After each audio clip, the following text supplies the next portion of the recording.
Okay, welcome back to Everything from Nothing. I'm again. really bad at doing the You're not. introduction. You're good at it. I think it is always just hard when It's like, awkward, it's yeah, but- weird. You're good at it. You're good at it. This week we're joined by Joe Molloy from Raheen and Frank. How are you That's doing? correct. Yeah. So I suppose I don't know. Kicking off for sure. You grew up around Raheen, didn't Up you? in Raheen, Holy Cross, and Yeah. went to boarding school. Yeah. You. Down in Limerick, and Yeah. left school actually early and headed to Radio College in Wales Brilliant. to become a Hey, radio officer. What age did you go off to boarding school at? I went there as 11. And did all your brothers and sisters go off as well? My two older brothers were there before me, down in Glenstone, and Wow. then I left school at 16 and went over to Radio College to become a radio officer. Where's the radio college? That's in Colwyn Bay in North Wales. Oh, well, and it was like, as a young lad, were you thinking I wanted to do this, or how did this come up? Like, Well, as the family farm was, I thought my second brother Tony was Farmer. inherited that, and Yeah. he went to New Zealand farming out there for a while, and then he came home. yeah, And not long after he came home, he started doing veterinary, and he was only, I think, through the first year when he got word that his uncle Joe was going to give him the farm down in Pursuit. lovely.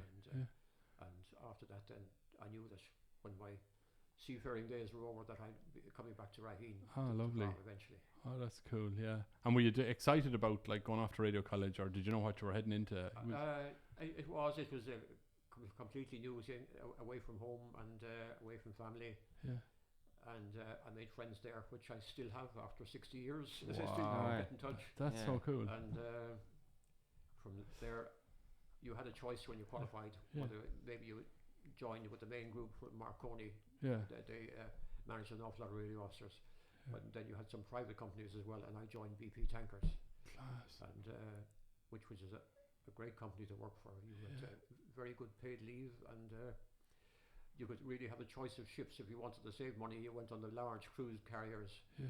and just from one oil terminal to another. But if you wanted to see the world, you got on the smaller ships up to Scandinavia, the Mediterranean, or even down to Australia and that. And you spent time in every port, and you could go ashore and sightsee and all that sort of thing. Oh, so you were so young, seeing the whole world, like, yeah. Well, it was like it. And when I joined BP, I think 60% of the radio officers were Irish. Were and they? an awful lot of Irish lads went for it. I know Jim Malachney. I knew he did that as well. Was that around? Jim was before me now. Oh, was he? Jim Yeah, was a good few yeah, years. yeah.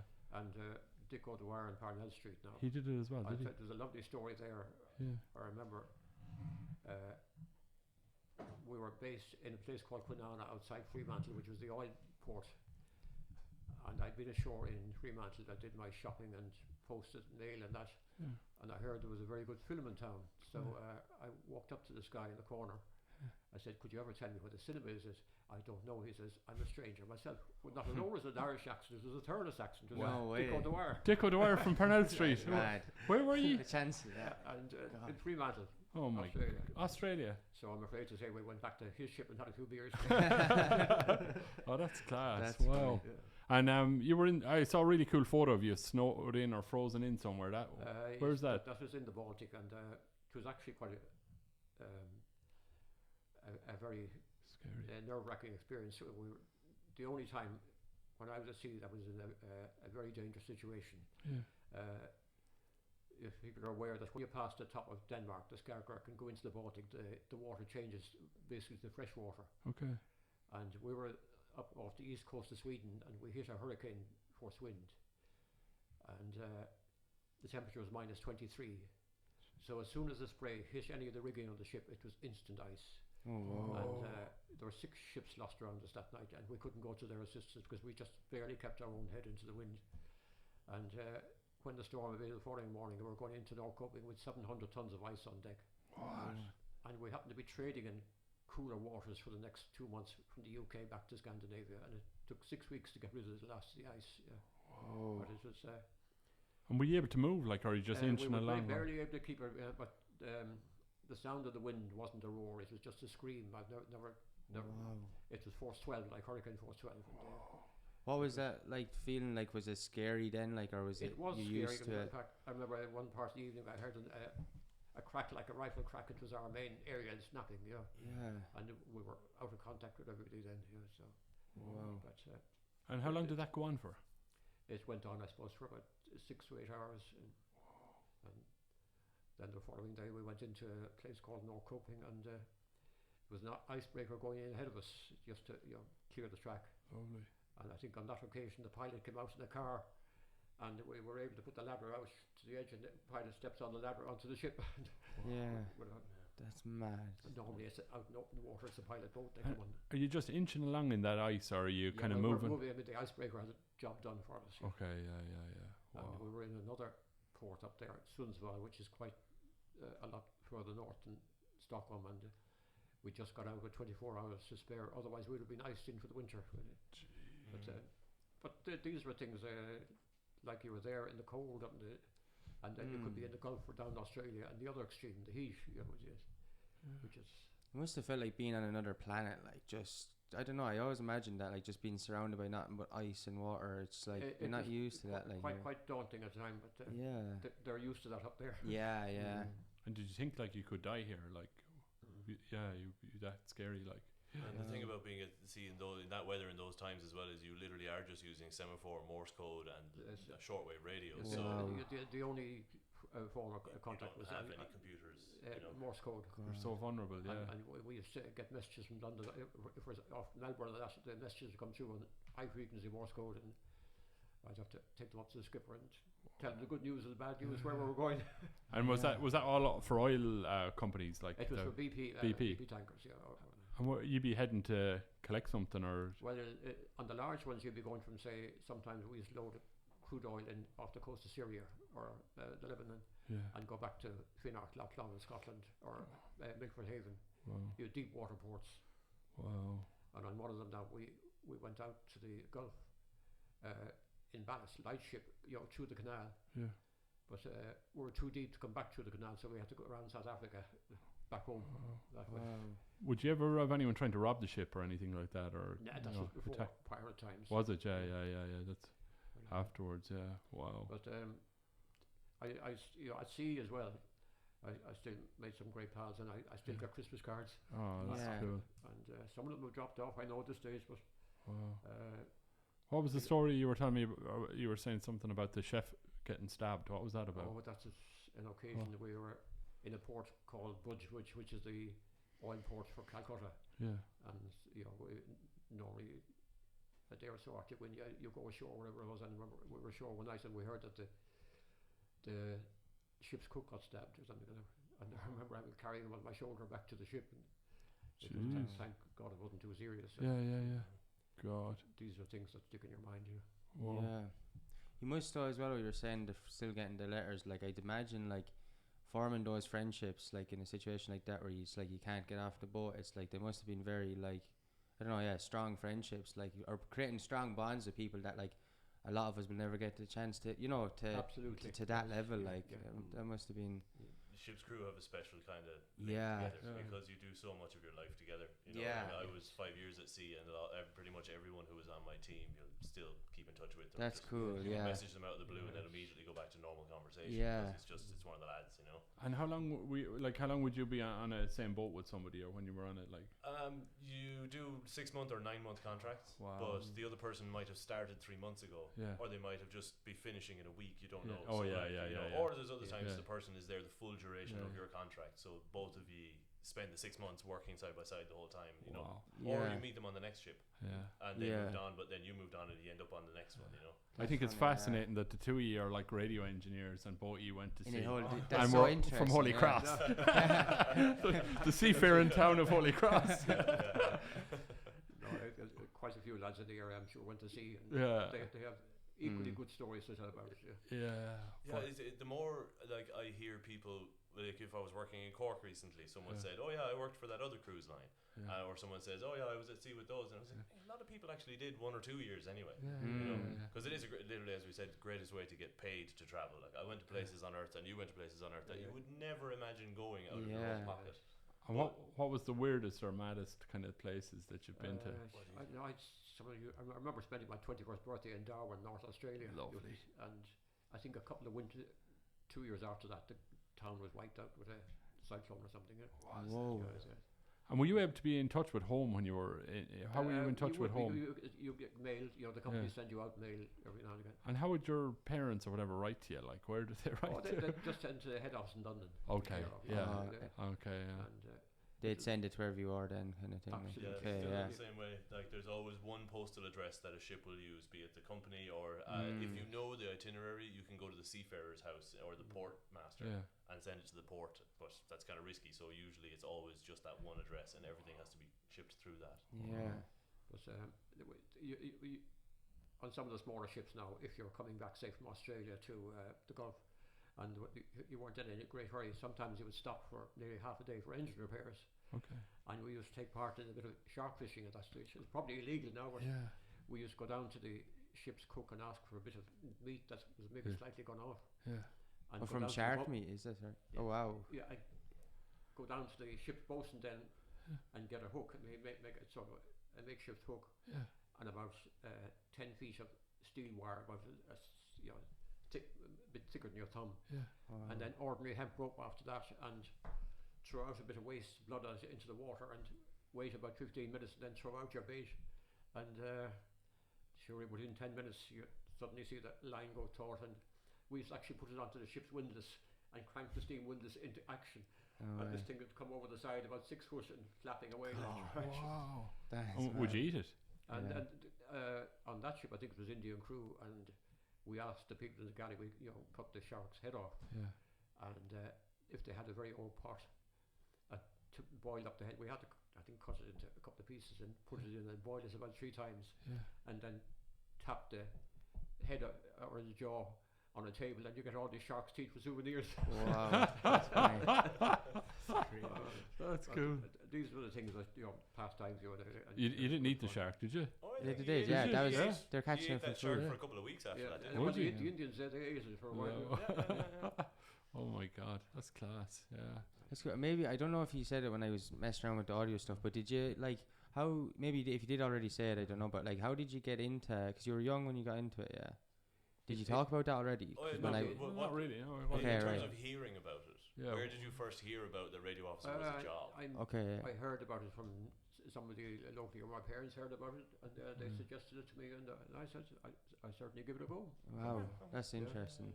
Yeah. And did that cross over then, say, I know Malachney ended up working in BBC or something like that. Did you end up into that kind of radio as well? Does that cross over to those? No, I knew in my heart and soul that I wanted to go farming, and that the farm was there for me when I finished up. So I retired at 24. Did you? Cool.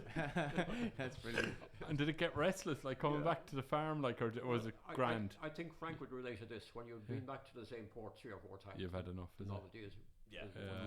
It doesn't matter how glamorous a holiday destination is. It's the same as you driving into Cashel. We drive past the Rock of Cashel every week. But then a tourist comes in and it blows their mind to see this giant big castle. So eventually everything becomes so normal. 100%. That's class. No, it was just a wonderful experience to get out and see the world and get paid for it at the same time. That is so cool. Yeah. And, we think we're a wonderful country here, Ireland. Being but I remember being in an Indian port one day, and this chap said to me, where are you from? I said, I'm from Ireland. With your chest pushed out. And he said, Island. Which island? That's funny. I remember that in Mississippi. I was saying, she said to me, what state that's in? What state is that in? And why you talk funny? They had no idea. There's a world outside there. That's funny. But no, that's cool. And what was it like farming then when you came back? Were you delighted to be back? It was early days then, and just as before the EU, and things were basically you could make your own plans as regards putting up buildings. I had quite a few buildings to put up, and then branch into which was dry stock farming, followed by dairy farming, and whereas now you have to get literally permission to do from one field to the next. It's completely. When was that? That was the 70s or about 64. 67. Yeah. That's class. Yeah. Did you ever get a sense of because some people might be too fond of a bit of hard work. Did you ever get a sense of like coming back after all that experience? Now you're working here, and like, did you ever like kind of hear lads saying, "Geez, this is fair hard on the farm," and you're probably thinking, "No, this isn't hard." Like, No, be honest now, I couldn't. I loved it. Yeah. I'm an outdoor person at heart. Okay, yeah. The milking is hard though, wasn't it? It's pretty constant, and you can forget about weekends. Every day, twice a day, is it? Yes, but we worked up and we had a nice dairy herd, and then only retired from that about 18 years ago. Oh, wow. So, and what about bees? You were doing a bit of beekeeping and honey and all that kind of stuff. I have, and we do. Jim Ryan and myself. Jim is one of the experts in the country at it. Jim from Thurles, Dublin Road there. Dublin Road, yeah. And, he advises me, and we do it together, and we've been very lucky. The last few years have a very good crop. And do you make your own honey and all that kind of stuff? We do, yes. Oh, what's it called? Do you brand it up, or do you call it anything? We put on what they call these honey supers in the springtime and throughout the spring and summer. Yeah. That's your harvest time. You harvest your honey at the beginning of August. Yeah. And then if the weather's been reasonable, you do pretty well. Wow. And is it called anything or anything? No, you don't just sell Raheen it. Park honey. Raheen. Just we call it Raheen. Raheen Park honey. Class. Yeah. Are you noticing a difference like lately? Like some people like saying like, are you noticing that like is there less honey over the last few years, or is it just depending like? Because I know people are saying there's a lot of like change like with climate and stuff like that. Is that affecting? Like, do you notice it? And like, because you be on the land yourself, like, do you notice if the bees are producing less? What has affected us in recent years is all the heavy hedge cutting.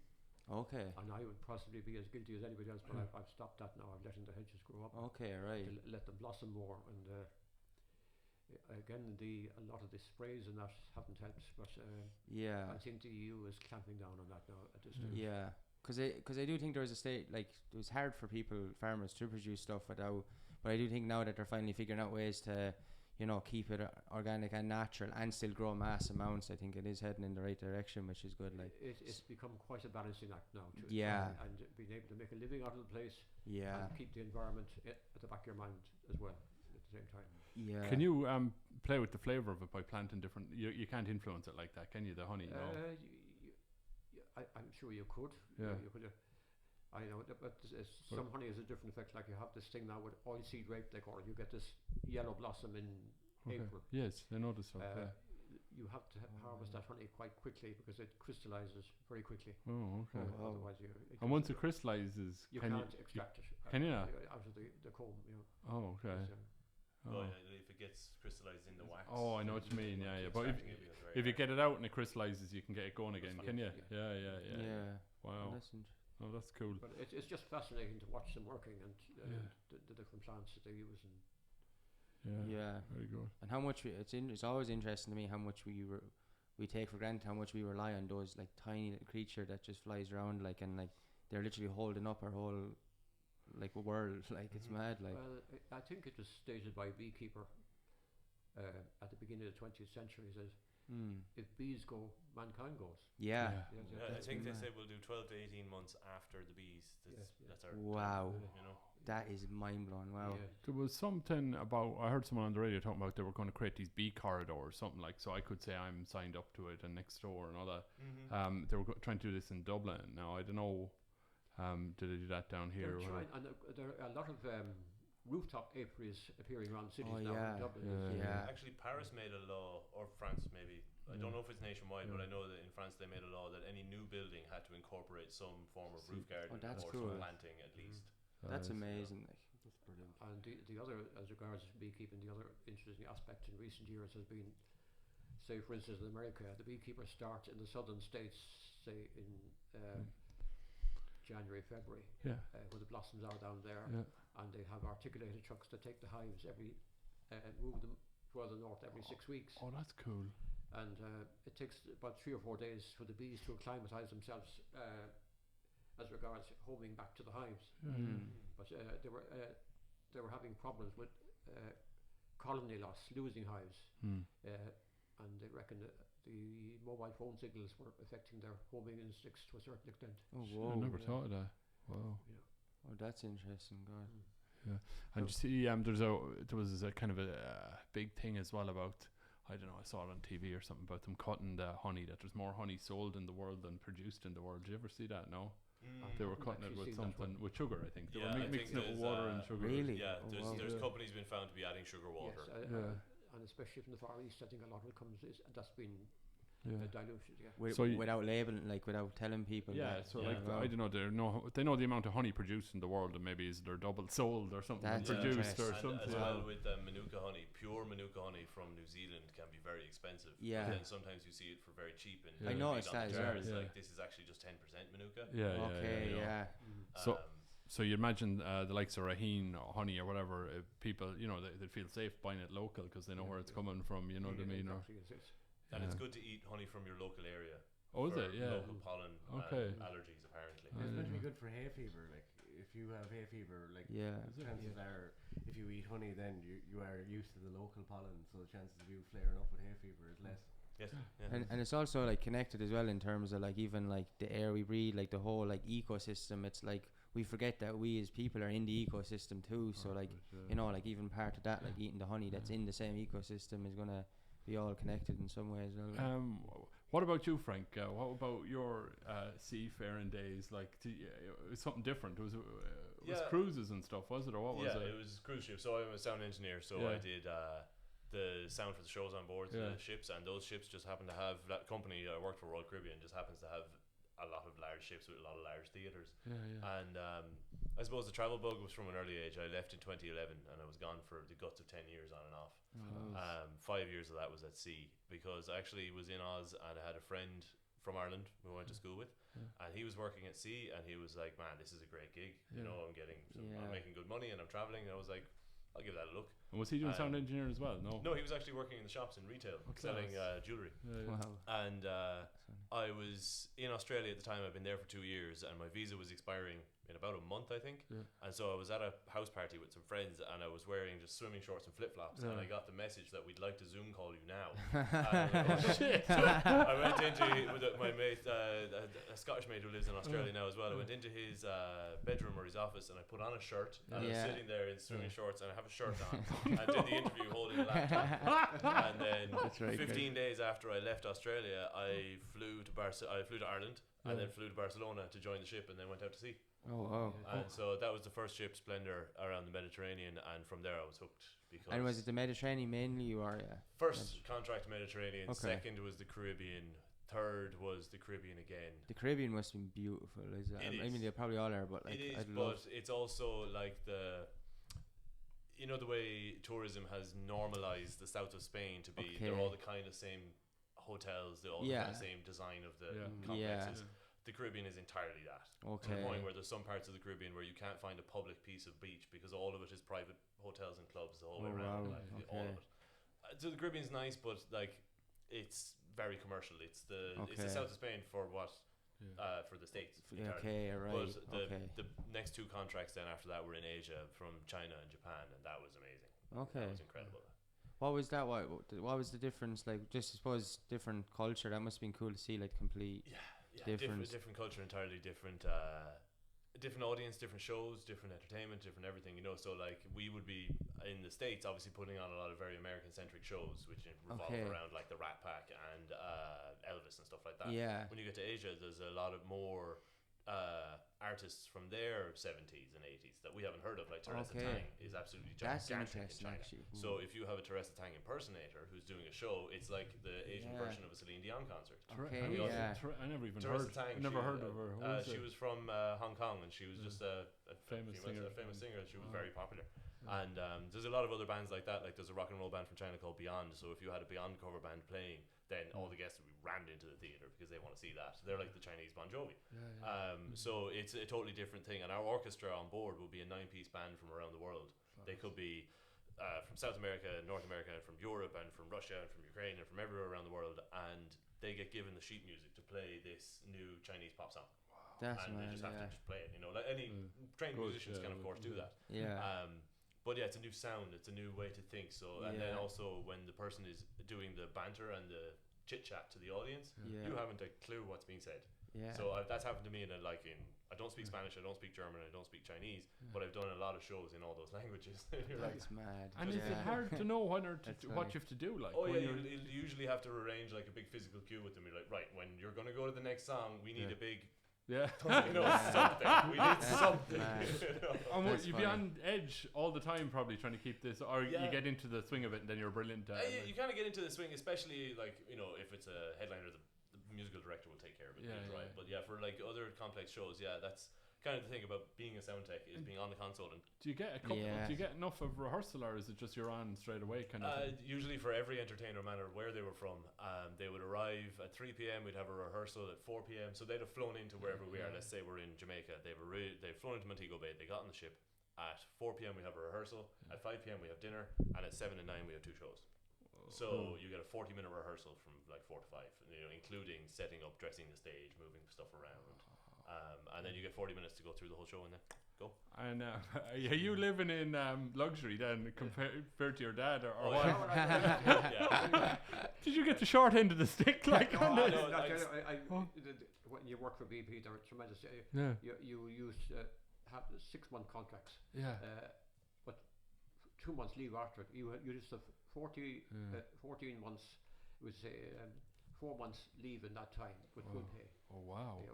And you had nice quarters as well. Yeah, really. The courses were excellent. And where would you go with the 4 months free pay? Like home. Yeah, having a good time. Are we driving around, kind of flashing the cash? At that age, it comes to the end of the 2 months. You're looking forward to going back. Yeah. Did you get a car back home then and all that? Did you? What did you get? What did you buy a car when you came out? I think 2 nice cars. Ford Capri was the man, the time for that was the shaper's car back in the day, wasn't it? The Ford Capri. Had you a leatherette roof or anything? No. I don't think so. Go faster stripes. I don't think I was worried too much about the roof. Very good, yeah. So you were in luxury, were you?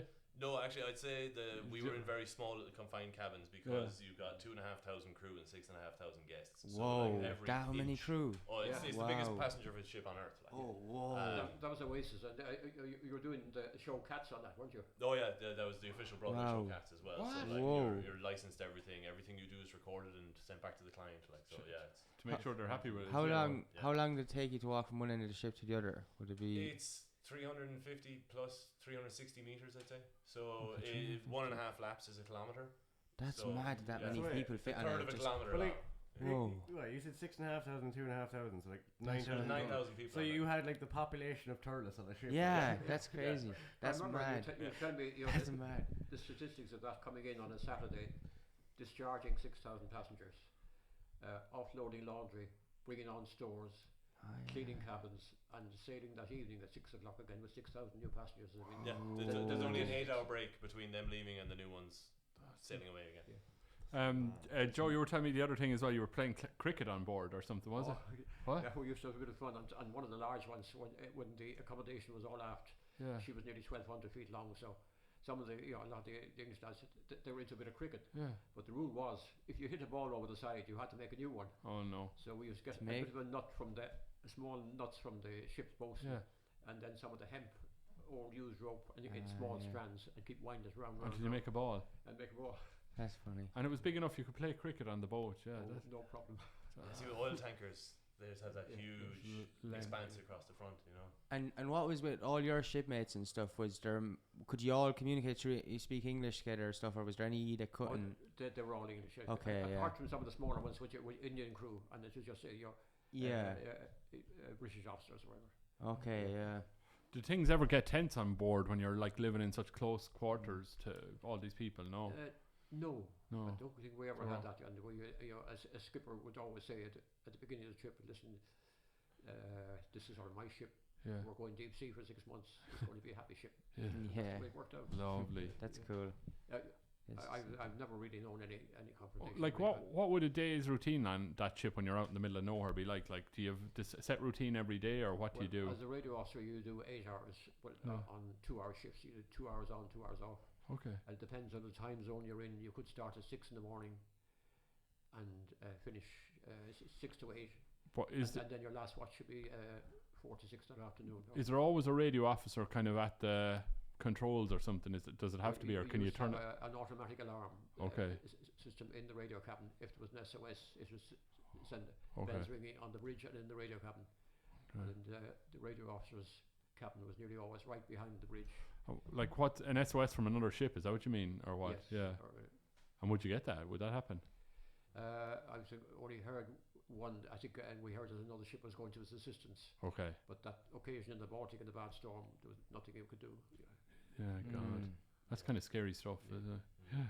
Was there any other, like, at the time, other than the time with the ice and that, where there was a situation where it's like all hands on deck, like, go crazy? And that's really, a tanker is quite a safe vessel, really, insofar as if you're loaded, you're 80% underwater. And she's got great balance. In that sense. Okay, right. Yeah, because like we had an incident on one ship where it was a weather thing, and the reason they're so concerned about weather for a cruise ship is it can legitimately blow over. That's even that. So that big one as well. Above the water, so like we were okay and it was all right, but all of our ropes exploded. But they let out an alarm, all hands on deck, everyone ready for an emergency. It didn't turn into one, but our ropes exploding was enough of a warning. Whoa. But for a tanker, like 80% of the vessel will be below the water. Okay. So they're less stressed about it. On the large one now, we used to have these V shaped big plates, reinforced plates halfway down the ship. Yes. That if a heavy sea came over the side and came down the ship, that it wouldn't get to the superstructure, the accommodation. It would divert it left and right over the side. Oh, okay, yeah. She would often put her head under the water and come back up with. And would you be not terrified for that? No. Not really. You knew she was going to come back up. That's funny, yeah. Whoa. But that's crazy. I remember one particular winter we took crude oil from the Lebanon across to New York, and it was a week from Gibraltar to New York. Yeah. And it was literally uphill and down dale the whole way across, very rough weather, but you just get used to it. Would people get sick? Yeah, at that stage you're quite used to it.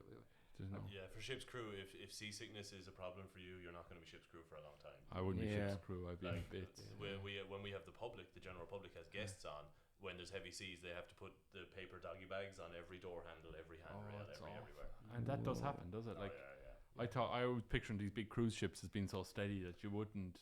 They are, but there's always weather big enough to affect a ship.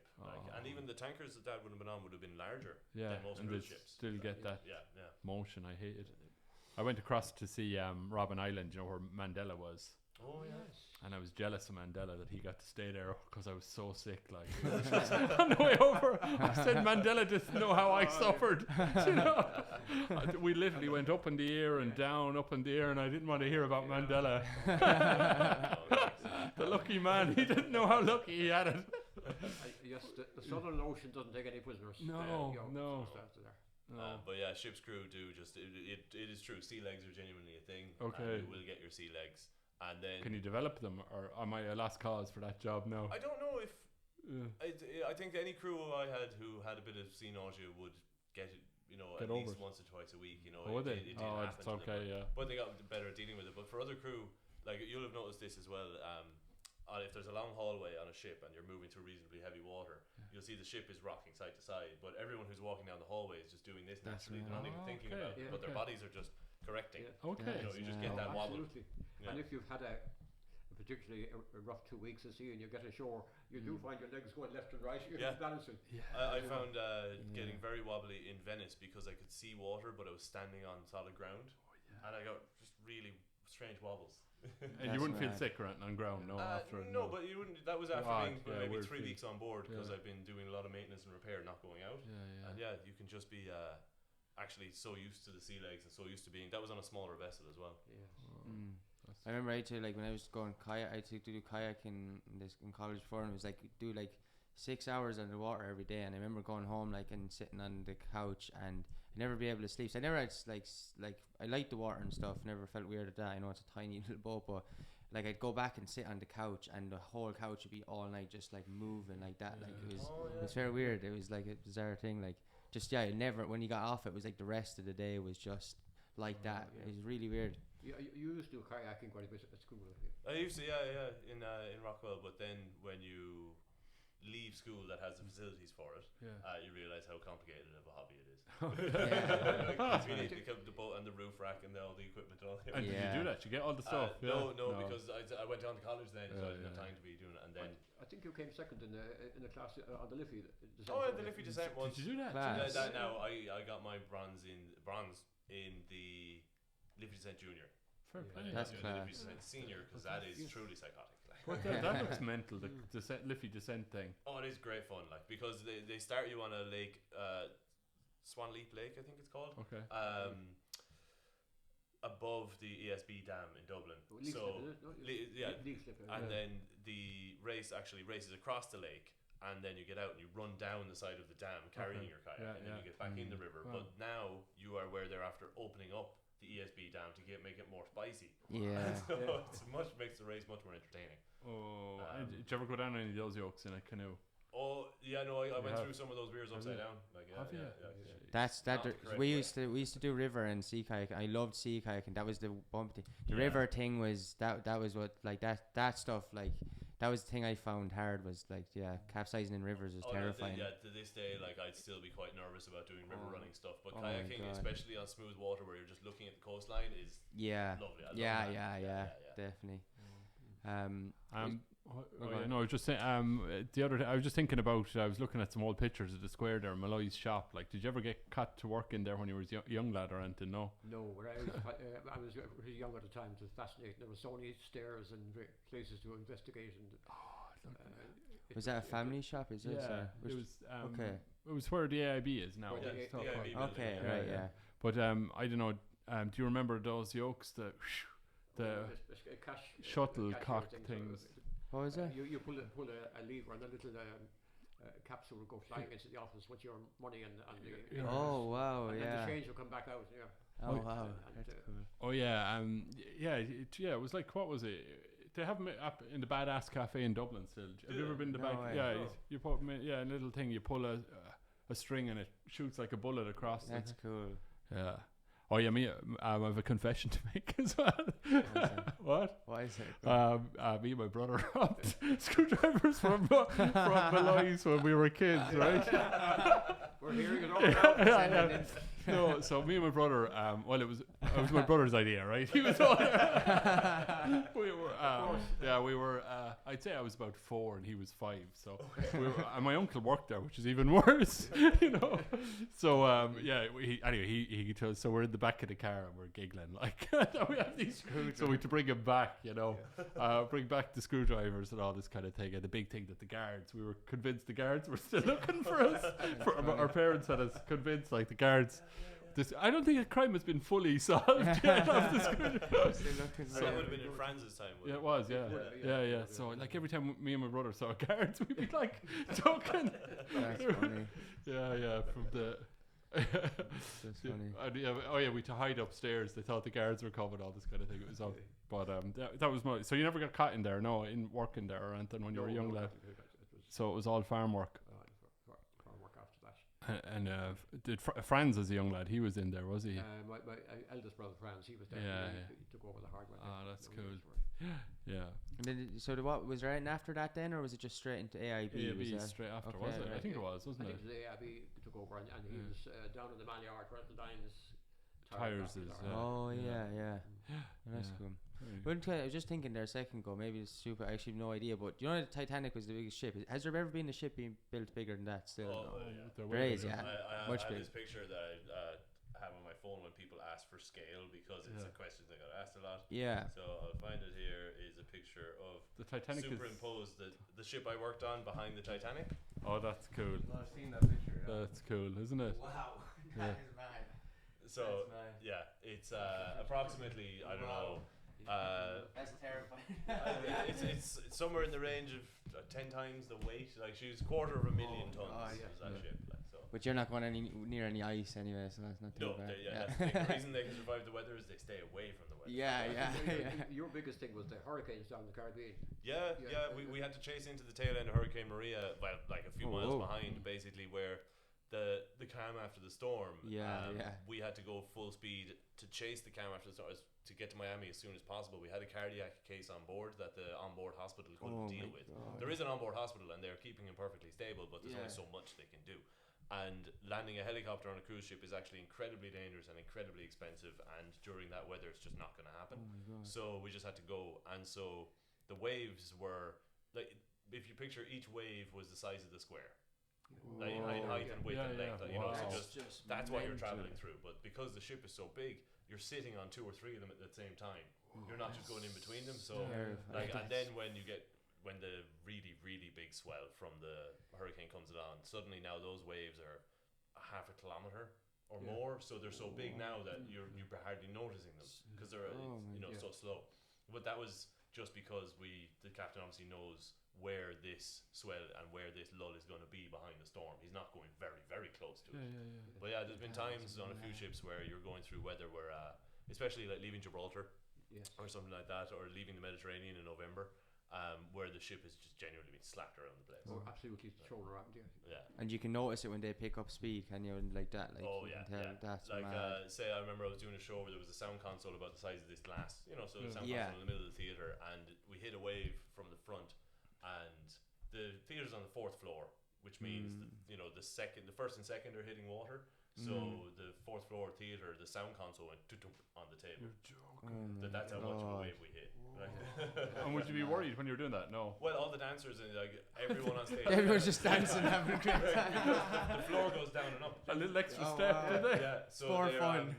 They're all like, say they're doing a jump or they're doing a twist, and then suddenly the floor disappears from underneath them. God. Or even worse, the floor comes up to meet them. And that used to happen quite a bit. Are they used to that? They don't get, Well, no, they might get injured. So like we're usually 90% of the time very good at predicting, planning weather, planning for weather, planning for the show to adjust it in case we think it's going to be bad weather. We'll knock out certain parts of it. If there was a part where people were lifting, then we're going to cut out the lifts. If there was a part where someone was going to do a giant jump across the scenery, then that's out. And then the last part we'll cut out is flying, where people are actually on steel cables, like being flown through the sky in high-speed movements. The rigger will make the call on how much of an incline the ship has, and if it's anything, I think more than 1.5 degrees, then the aqua show with the pool at the back and the flying show in the front theatre won't go ahead with all that tech, because it's just too dangerous to do all that moving stuff. Because we had high divers and the people who were in the Red Bull diving competitions, who were performers on the ship, doing high dives during shows. On a ship, that's crazy. That's cool. And did you ever get a chance to see, like, I don't know what you call it, the engine, where they like drive it from? Room. Is that where they drive it from, or the operating room, or whatever? Not the engine, the bridge. Is that? Did you ever get a chance to get up to that and see it? Well, no, like you would have. Dad was a bridge officer now. Okay, right. Yeah. But it was just to go down to the engine room itself. It's absolutely immaculate. Now on the large one we were on, she used to burn 120 tons of heavy fuel oil a day to keep these two big boilers going and driving the steam turbine. And she'd be doing about 16 to 18 knots a day, or an hour. But you would think that that's very slow, but you multiply that by 24 and you're gone past from top of Ireland to past the south coast in one day. Wow. Yeah, wow.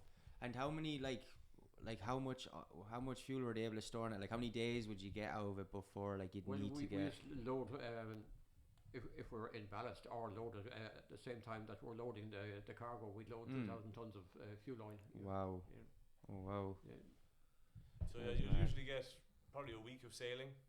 Like, depending on economy, we can went, get a week out of your fuel. On one occasion now, the time that we were too deep to come back through the canal, we loaded in Carg Island in Iran and with fuel oil, and we went down around the Cape and up to the Canaries before we needed refueling. So the engine went 30 days non-stop. And like, say the amount of crude, you're moving a lot of crude oil. Like, what percentage of that to the fuel you need to move the ship? Is it you're moving a massive amount? Are you? Yeah. Well, I said she was burning 120 tons a day of the fuel. What was her carrying capacity? She was close to 90,000 tons. 90,000. 90,000. Jeez.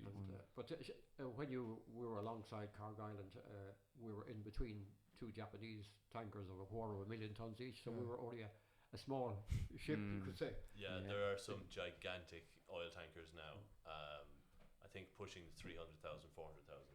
You know, And the safety officer comes on board, or the cargo from on shore, and he says, "Do you want to take it at 12, 16 or 20,000 tons an hour?" Yeah. Whichever suits your ship, like. That's mad. And would you ever have any scares of like leaks or pollution or any of that crack? No. No, we used to escape that. And, we used to wash tanks when the ship was in ballast. Okay. And with hot seawater, and each tank got so many hours of that. Yeah. And then there'd be, say, maybe 6 or 8 feet of this wash at the bottom of each tank after tank washing. Yeah. And that used to be pumped back into a centre aft tank. Oh. And then that's it. You let that settle for a week, and then the seawater would be underneath, and you pump that over the stern until you see a bit of colour coming, and then you stop it, and then you load cargo back on top of that again. Oh wow. So like crude oil, it's like is it like blubbery stuff, or what is it? It depends on where you're thinking. If you go to Iran, it's like green water, and very, very, it's very high in octane and say aviation spirit and things like that. Yeah. Whereas if you go to certain areas of Iraq, we used to load the Iraqi crude in the Mediterranean, pumped over the mountains, and that was very thick, heavy crude. So then they go to the refineries and then they balance it up. They mix them together or whatever and get whatever you want. And when you're on the small product carriers, then going from, say, we used to go to a refinery in Kent before taking off from Scandinavia, and you'd load gas oil, which is diesel. Premium motor spirit, regular motor spirit, ATK, which is aviation turbine kerosene, that's jet fuel. All these separate products, and and there's no fear of them catching fire while you're on it. No, your safety requirements on board are very, very strict. It must be because now if I went to like anywhere like Iran now, it's like I never experienced it, but I do have an idea, like just because we have the internet and we have like such like an inroad, we're able to see all the other cultures, especially at that time. It must have been like unexpected, like to meet other cultures. Like, did you ever get any experiences like when you stop at Iran? Would you get enough time to like to experience the culture in terms of like speaking to people from there? And I think, as I mentioned earlier, on the smaller product carriers, you've got time. Yeah. You get ashore and do a bit of sightseeing and all the rest of it. Okay. And the large ones were for saving money. Yeah. There were places that I used to Denmark, Copenhagen, places like that were beautiful. Yeah. And we, being far up to Helsinki there, and then all the Scandinavian countries, and then you get the Mediterranean. If you get a ship going around the Mediterranean, you could all see the Adriatic and Greece and things. Yeah. And get up to see the Acropolis and places like that from Piraeus. And that's cool. Yeah. Did you ever go back years later and like somebody said Iran was more, and places like that were more laid back in the day, were they more liberal? Yeah. It was a major, I'm sure it still is a major oil exporter, but then British and American tankers were visiting there, which they don't anymore, like they go to Saudi Arabia. Yeah. And there are some beautiful parts of the world there that just don't get the tourism from here. Like when I went to visit Petra in Jordan, like I know plenty of people from Ireland have been to Petra, but it's not as much of a tourist destination. But it's just accessibility and I suppose stigma that people are like, oh, what's it like over there? It's grand. Is it? Yeah, it's class. Yeah. Now you just have to adhere to the rules and regulations. Like if you've been to Dubai, it's the same thing. Yeah.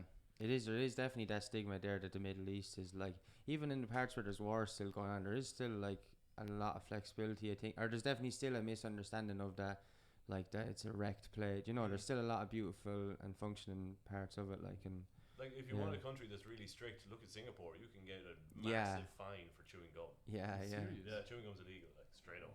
So like you can actually, smoking in public, smoking a cigarette on the street, or spitting out chewing gum in the street, you are in very serious trouble, like financially. That is mad. Some countries you wouldn't expect it to be as strict. In Japan as well, there's a lot of social etiquette where it's not just that the police will charge you for doing something, it's that everyone around you will be absolutely disgusted and shocked that you would do something. Yeah, that's so interesting. I remember you saying to me about the contrast between China and Japan. You said Japan was meticulous, spotless, beautiful. Yeah. Whereas if you're going back to Shanghai, within 20 miles of the coast, the smog would hit you. You could see, but the thing that blew me away about Shanghai is the amount of industry, the amount of things that are happening. Like there's 1 million barges moving 1 million tons of coal, and everything's being done in an older way of things because it's still easy that way. So when you're on the Yangtze River going into Shanghai. In Shanghai port, we used to go to Baoshan, and so you've got miles and miles of the river estuary to go up before you get to the actual port. Yeah. And you were driving past one of the busiest and biggest ports on earth, so there's just millions of shipping containers as far as you can see. Whoa. The biggest shipping containers on earth are all from there, the OOCP shipping company. And so you're just passing just the scale of infrastructure, the scale of what's going on. When I say that China makes the world, you see how much industry comes out of there, or they literally make the world. Like as you were mentioning about losing ships, like there's times going up that estuary where the weather was really bad, and we would hear that there was a ship lost over there, one lost over there, because they're very old Chinese junkers that are definitely 120% overweight capacity. Whoa. And they're just pushing, and sometimes that doesn't work. So like we've had occasions where the cruise ship stops dead in the middle of the estuary for 6 hours overnight. The guests are asking what's going on, and we're like, oh, just technical difficulties, you know. That's all we can say. But China goes hard. Let me put it that way. China goes hard. Like they do not hold back. Like, you know, but it is an amazing place to see. Like we weren't there all the time because every Saturday we'd pick up the guests and then we'd sail to Japan for 5 days and then come back on another Saturday. But all of your guests on the ship are all Chinese. So like, and a lot of our colleagues and our work colleagues and people, you know, and your friends and your partners and everyone. So we were really immersed in the culture for a long time. It was really good fun. Like. I went to Guangzhou to the Canton Fair, you know. Yeah. But what amazed me was the air. Like it's really hard to breathe, you know. Yeah. And even like I was just thinking, like, because the air I get off the thing in the hotel where you can get your clothes laundered, you know. I thought, geez, that'd be great to freshen them all up before I go back, you know. They came back like stinking of cigarettes, like just everybody. Just like they were worse than when they came. But seeing the amount of stuff that's made for the world, like I went in around some exhibition center, but each room was about the size of Semple Stadium, and one crowd would be making toys, and then another crowd would be. They were all just displaying what they made, you know. Another thing, but it took a day just to walk around one room, and then you have to go to the next room and next room. But it was just like they make everything. Oh, literally everything. I remember another interesting point. Frank was telling me about the Shanghai Japan route. Is that when he was out there first, that he noticed that the bars weren't being used very much at all. The Chinese don't drink. Oh, really? But once you're 12 miles off the coast in an international waters, gambling is the thing. They love it. So then you joined a new ship. You took out a new ship from Germany, from Bremerhaven. From the shipyard, and it's completely different format. They've reduced the bar areas big time and increased the gambling areas. It's the casino in Asia, in China especially, just makes money. Like that's what pays for everything in these companies, you know. It's illegal on the mainland to gamble. I think so. That's their chance. But when they can go out to sea, like, and you're talking games where it's 10 grand to sit down at the table, like, for your first hand of cards, like so. And how does something I actually don't know much about is like how does, especially so if that ship is going from, you know, around the Mediterranean, all these different countries, how does law work then? What country is how does the whole thing work? Like if there was a crime on board, like violence, like from one person to another, it's both the police of the country where the ship is registered, so Nassau, Bahamas, for example. So a Bahamian police officer will actually have to come over if it's serious enough. There has to be obviously a big deal. Otherwise, it'll be dealt with by the local port authorities, or usually if the cruise left from Shanghai, the guests are from Shanghai, or if the cruise left from Southampton, chances are the guests are from Southampton.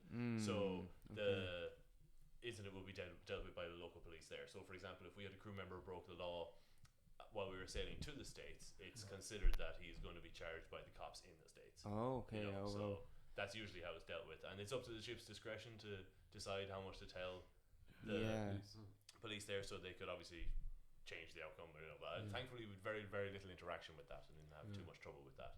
If the guests got in trouble, it was usually because they were drunk and rowdy, so they got put in the naughty corner, which is isolation in your room with a security guard outside the door. Was that a thing?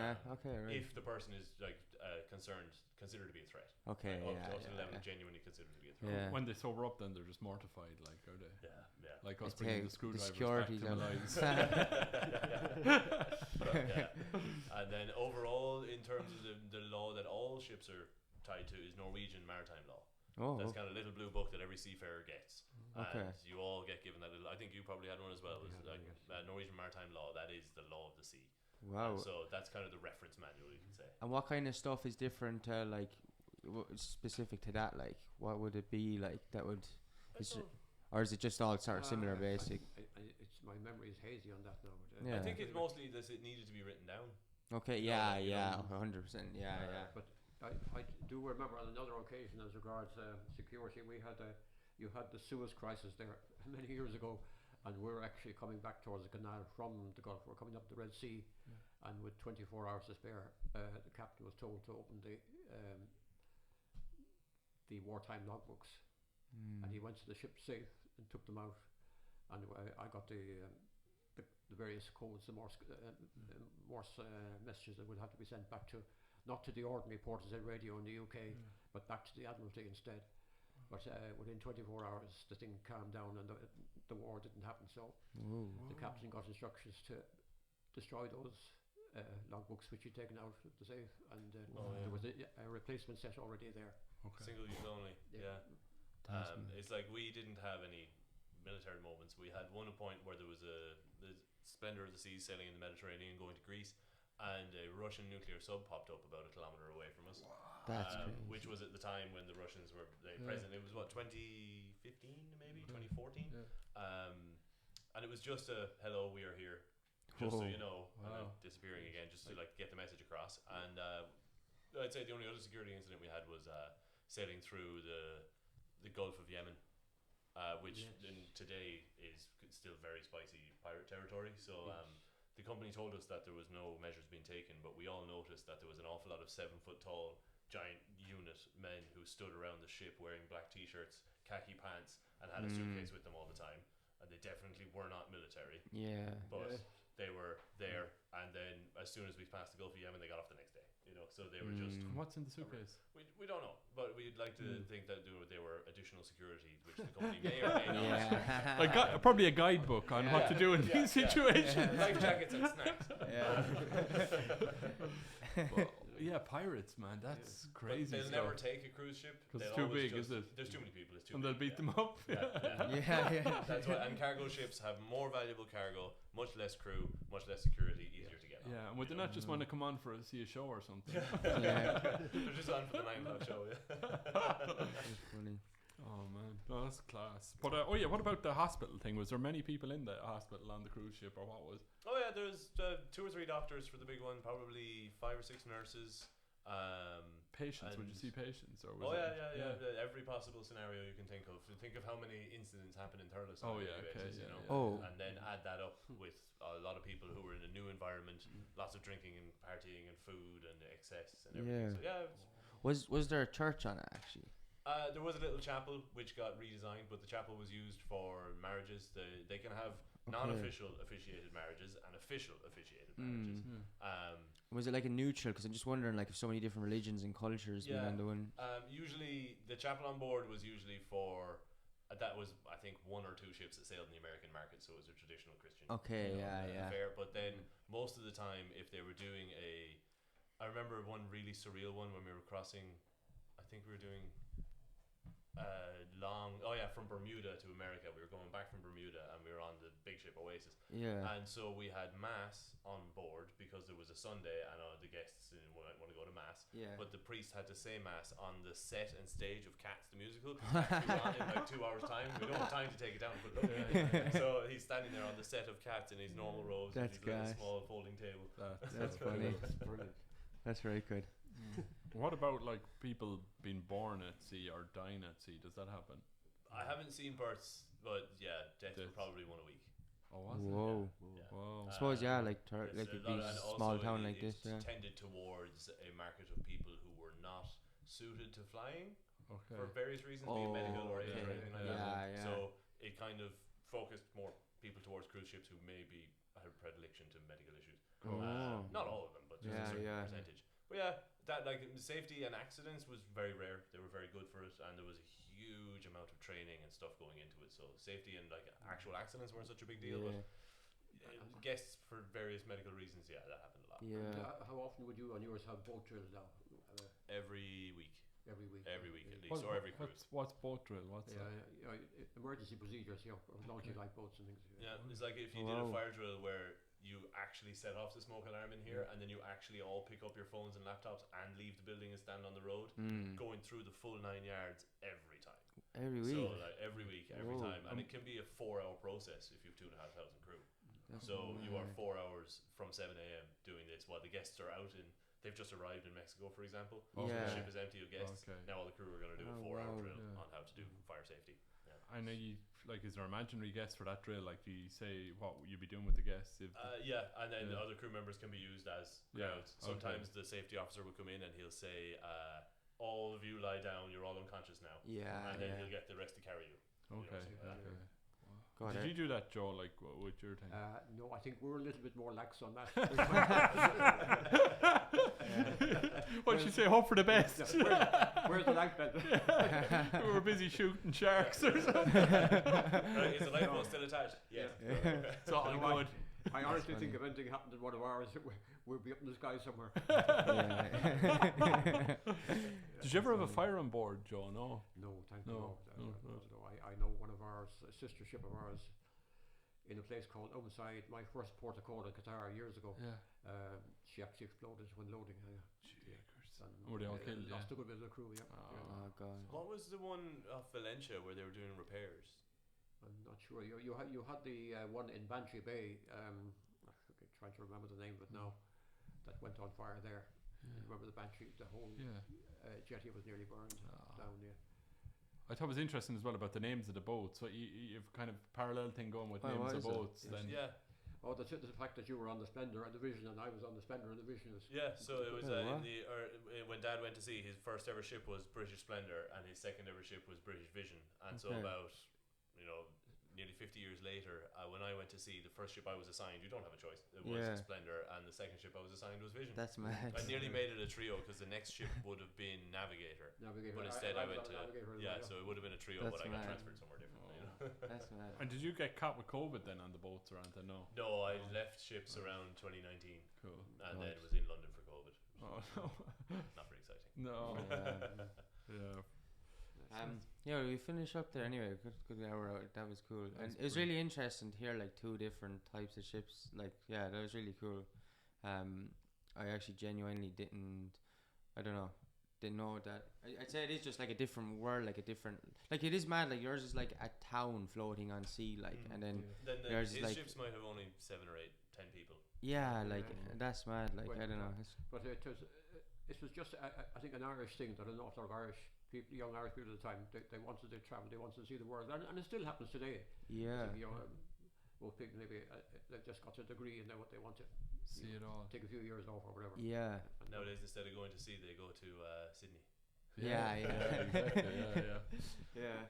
That's cool. Yeah, thanks a million for coming on, Cher. We'll finish up, and Yeah, yeah, I thanks really very much. appreciate you sharing your insights into the great oceans, and yeah, so thanks a million for coming on, and thanks to Thank everyone you. for watching. We'll see you next week. And thank you very much for having us. Yeah, thank you. Thanks. Bye. That's class.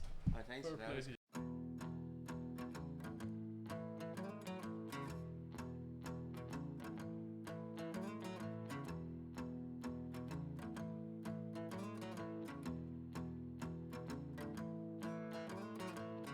I love the taste of strawberry medicine as it runs down my neck. I feel it draw me in, and when it settles on my mind, just know you'll find me